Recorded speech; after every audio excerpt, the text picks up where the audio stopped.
This is Michael Orrell of AndroidAuthority.com, and we're going to show you the Cupcake release of Android running on the Android emulator that's part of the Android SDK.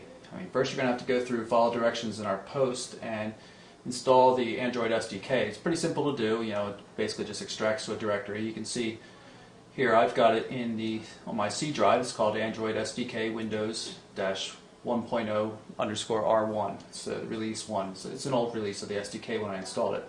Doesn't matter what release of the SDK you have though. What you have to do is just get the file for the Cupcake image files that we have on the site and install them into the Tools Lib Images directory. And what you're going to be doing is unzipping those files and replacing these 3 image files with the new ones from the Cupcake release.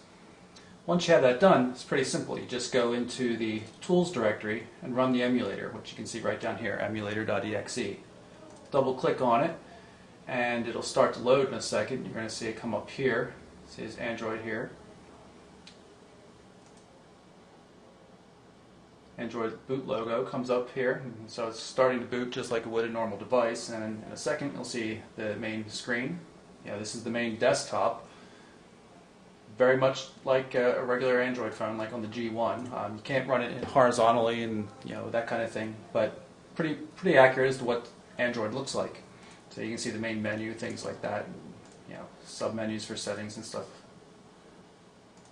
So to show you quickly just one of the new features in Cupcake, the big one I guess for most people is the virtual keyboard.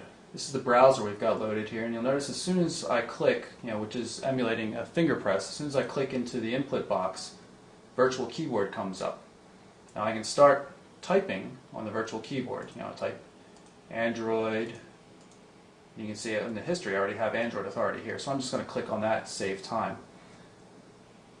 Once you're out of the input box, the keyboard goes away, so you get the full benefits of a large screen. So here we have the result. We're just going to click on the link, go through to the Android Authority site, and here it comes. I'm going to zoom out a bit just so you can get a better look at it.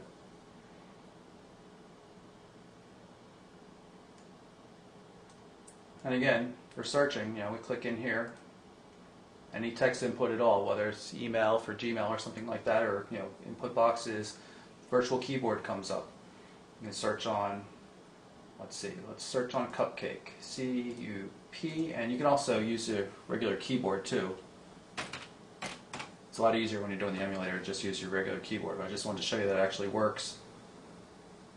Hit the enter key, get our search results on Cupcake, and then you'll see a bunch of stories that we've done relating to the Cupcake release.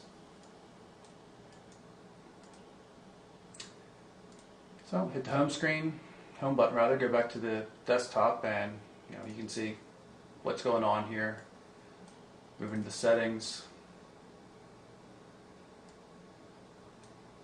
go down to About,